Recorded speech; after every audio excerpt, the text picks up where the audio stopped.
ಗದಗ ಜಿಲ್ಲೆಯ ಶಿರಹಟ್ಟಿ ತಾಲೂಕಿನ ಹೆಬ್ಬಾಳ್ ಗ್ರಾಮದ ಹೊರವಲಯದಲ್ಲಿ ಆಕಸ್ಮಿಕವಾಗಿ ಬೆಂಕಿ ತಗುಲಿ 50ಕ್ಕೂ ಅಧಿಕ ಮೇವಿನ ಬಣವೆಗಳು ಬೆಂಕಿಗೆ ಆಹುತಿಯಾಗಿವೆ.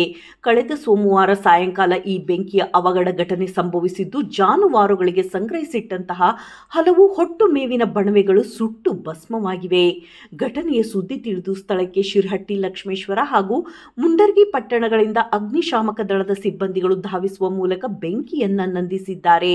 ಬೆಂಕಿಯ ಅವಘಡದಿಂದಾಗಿ ಅಪಾರ ಪ್ರಮಾಣದಲ್ಲಿ ಹಾನಿ ಉಂಟಾಗಿದ್ದು, ಜಿಲ್ಲಾಡಳಿತ ರೈತರ ನೆರವಿಗೆ ಧಾವಿಸುವ ಮೂಲಕ ಪರಿಹಾರವನ್ನು ಒದಗಿಸಬೇಕಾಗಿದೆ. ವರದಿ ಚಂದ್ರಶೇಖರ್ ಸೋಮಣ್ಣನವರ್.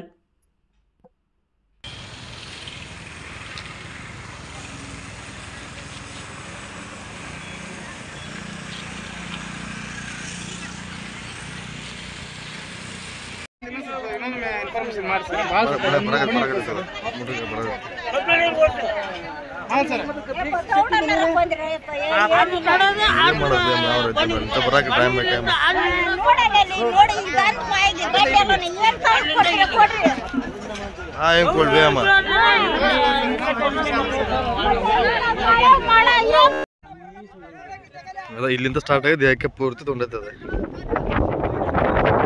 ಅದಕ್ಕೆ